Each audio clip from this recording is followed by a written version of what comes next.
Hello my friends, it's the Game Boy Geek here, and today we find ourselves as architects trying to serve the whims of the Mad King Ludwig. You'll be choosing the best room layouts and sketching them with colored pencils.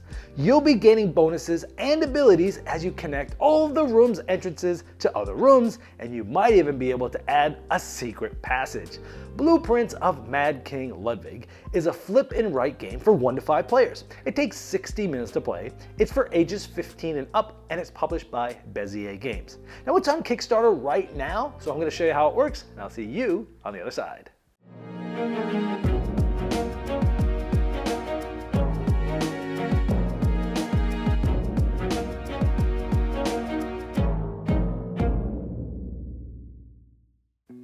This is a Kickstarter preview, so all the art and components you see here are not final. They're prototypes. To see all the most up-to-date art and components, check the Kickstarter link in the description of this video.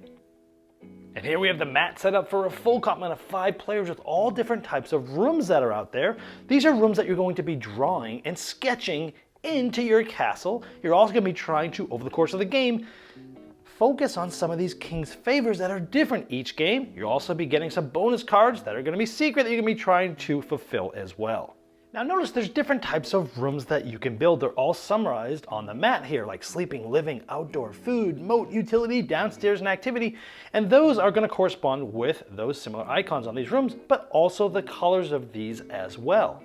Each player is going to have their own sketch panel, and in that panel they're going to slot one of these sketch sheets. Now these sheets are semi-transparent, which makes it going to be easier to draw and color on them, but you're also going to be able to see below them. That's going to be important too. So this is sort of a transparency, if you will, but you can definitely see what's going on. Now at the beginning of the game, everyone starts with a foyer, and you're able to color that in any color you want, and those colors again correspond to the room type. So I've made my foyer an outdoor one because it's green. The game is played over 10 rounds, and each round you'll be selecting one of the possible rooms, and you'll be sketching those on your pad, and you'll be trying to get overall points at the end of the game, and many of these come from trying to fulfill the different favors, some of your secret bonuses, completing rooms, which we'll talk about in just a moment, even the sizes of your rooms. So let's go over how a round works. So on your turn, you're going to select a room that is available. You're going to take that card, and you're going to sketch it on your sketch sheet.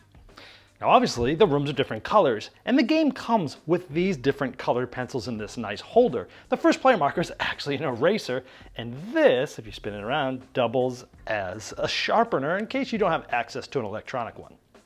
So I'm now going to sketch this. This is an activity room, it's a red room, and this is a train room, and I'm going to sketch it on here. Now notice that this card here, it has sort of a mirrored image. It has it like this, and this is sort of like a mirrored image. So you can trace or look at these and draw this. Now what you're going to do is these are doors, and you have to make sure that you connect, or an entrance. You must connect one of these entrances to an entrance on one of your other rooms that are in your castle. Also, you'll notice that there's these dotted lines. At the beginning, you have to stay within this grid here. Later, I'll show you how you can actually expand out a little bit.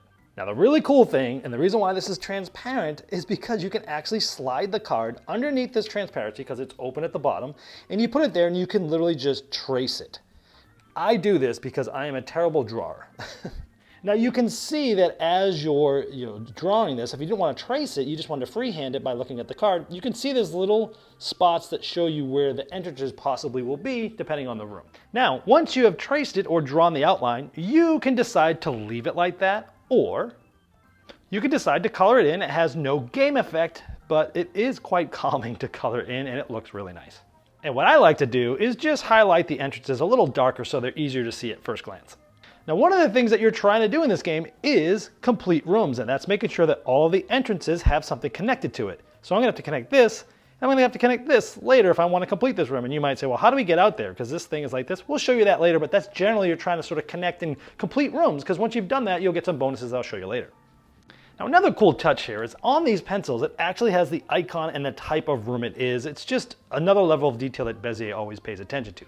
Now one of the things on this card I want to show you, a couple things. First of all, this is the size of the room. This is important for turn order for next round, because in the first round, everyone's going in clockwise order. But in subsequent rounds, it's going in the order of the last room that's on the top of their pile. So what they last did by the end of their last turn, smallest number is going to go first, and so on and so forth up to the biggest numbers. But these numbers also play with other different things. Because at the beginning of the game, through a drafting procedure, everyone got a royal decree. And they will, after everyone has drafted, you'll flip these up. And these are going to give you different things that happen. Sometimes they're triggered. And for mine, it's going to be, I'm going to get 3 points for each unique sized building at the end. So I have a 5 here, so I'm going to try in the back of my mind to try to get a bunch of unique ones by the end of the game. Now, some of these decrees are just, they're ongoing things that you get to do right away at the beginning of the game. Some of them are end game goals like this. You can actually even play an advanced game where you snake draft and you get 2 of these to give yourself even more to think about. But there's another thing on this card I want to show you, and this is a swan. Now, I have this red pencil here. I did this, and I am going to highlight this next swan. So what are these swans about? Well, we talked about being able to connect rooms and finish them. If I complete this, I'll be able to build a moat. We'll show you what that does later. And so then the other players are going to go ahead and do the same thing. They're going to take the card, they're going to start sketching. And to keep the game moving fast, actually, as once someone takes the card and they start sketching, the next player can continue and basically take a card and start sketching and things like that. And after everyone's taken a turn, you'll then discard the cards, you'll fill them back up, and you'll start a new round. And the rooms that weren't selected go in a face-up reserve pile, and there's ways to get at these with different abilities. Now let's say for my next turns, I created the dessert room, which is a food room here, and then I just created the nursery. Now this dessert room had 2 entrances, and now they're connected to another room. So this room is completed. Now when you complete a room, you'll color in the next empty circle of that color. In this case, it was a food room. Now what this means is I'm going to get a reward. A lot of these, or most of these, when you fill them in, you'll be able to take that reward anytime you want. This one has a lightning bolt on it, which means you need to take this reward at the end of the round. Once everyone has taken a turn, we'll take an extra turn. Anytime you take a reward, you just color in the flag to let you know you've used it. And we'll go over what some of these are. I'm not going to go over all the rules in the game, just showing you how the game works at a high level. Also, because we've completed this at the end of the game, for each one we've completed here, it's going to be worth 4 points. And as you can see, they vary as you go with the different types of rooms. Because remember, after everyone has taken their turn, there'll be some cards left, and you'll be able to now take one of these. So let's say I grab that powder room, I put it on the end of this foyer. Look at this, we completed 2 more rooms. The foyer's now completed, because all 3 entrances are there, and this one was just like this, and it was completed. Oh, by the way, interesting that I'm starting to get a bunch of unique sized rooms going from my decree, right? So I'm able to fill in the circles for those, and again, when I want to use them, I can color in those flags and use them. As with most of the rooms, you can choose when to use the utility room's completion reward, although usually you'll want to use this reward right away because you get to take 2 bonus cards, and we'll talk about scoring these in just a moment. And as you can see, the bonus cards are right there on the mat. Now at the beginning of the game, you were dealt 2 bonus cards. Now you look at them, you keep them secret. I have them face up so obviously you can see them. And anytime you get that reward, you get to draw 2 more. Now, however many you get to score is how many of these you completed. So even though I have 4 of these now, I'm only going to be able to complete 1 of them because that's how many of these rooms that I've completed. So if I complete another one, I'll be able to draw 2 more cards, but then I'm going to score 2 of all of those. So here, look at this. I get 5 points for each of my downstairs rooms, or 4 points for each of my utility rooms, or 4 points for each of my unused rewards, or maybe if I don't think I'm going to get any more utility rooms and complete them, if this is the only bonus card I score, maybe I want to do that one. So I don't have to decide now, but this is just giving me some more strategy for the longer part of the game. But remember, we also completed this green foyer. And remember, we have this little lot that we can build within, and we already have an entrance that's out here. Maybe we want to try to complete this room. A couple different ways of doing it, but maybe we want to expand to here. And so maybe we decide to use this reward here. We color in a flag to say that we've done it.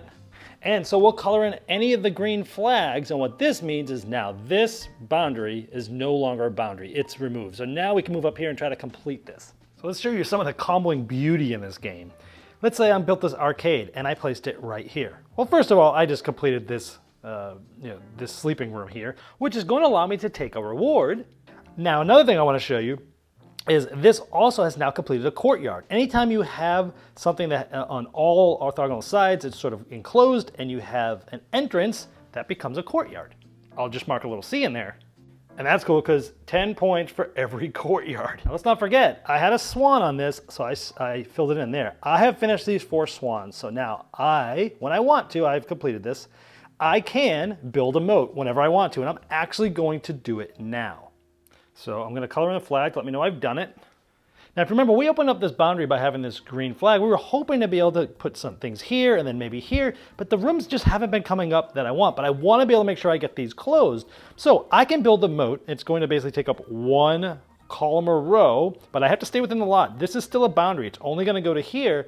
You think, well, that was kind of a waste to do that. Well, not really, because I could open up this boundary or this one later, and then I can kind of go up in here. So it's not the end of the world, but I do want to make sure these get completed. So I draw the moat here, and as you see, this goes up right against the side of a couple of these rooms. And you'll notice that these rooms used to have entrance doors here that were not completed or connected to anything, but now that's what the moat does. It actually, you get to basically color these in to show that those are essentially connected. They're done. So what that did is that allowed me to complete this room and complete this room, because both of those rooms, those were the last doors that needed to be sort of connected. But now this moat sort of closes that off, and so now we've got two rooms connected right away simultaneously.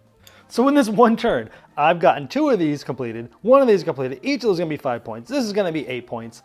But in addition to that, here, I can trigger this when I want to, and I can take one of those rooms from the reserve. Those rooms were ones that people, did not take before. And so maybe there was something that I really wanted that I didn't get. I can go in there and get that and place it. Here, I can move doors. That can be really useful as well.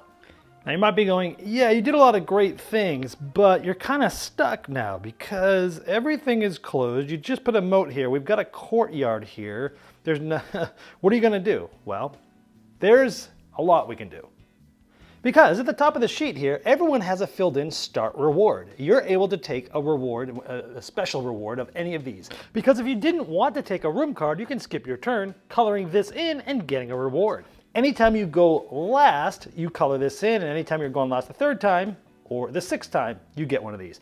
Now these flags up here are special rewards. And when you fill one of these in, you can either fill in a swan on the moat track, which might give you a moat, which might uncover some, close some bonuses and give you some more things, or you could take a completion reward of any room type. Aha, look at the downstairs rooms. We haven't talked about those yet, but they allow you to add a secret door. Yes. We want to do that. So we're going to take this color and we're going to color this in and say, we're taking a secret door. And so I've decided to place a secret door right here, and this is going to allow me to now continue to build out. Whew. So in a nutshell, that's how you play the game. Now we haven't talked about all of these, but we just talked about this completion reward, the secret door. The downstairs rooms, the first one you add can be connected to any entrance, but then after that, your downstairs rooms always have to connect to downstairs rooms.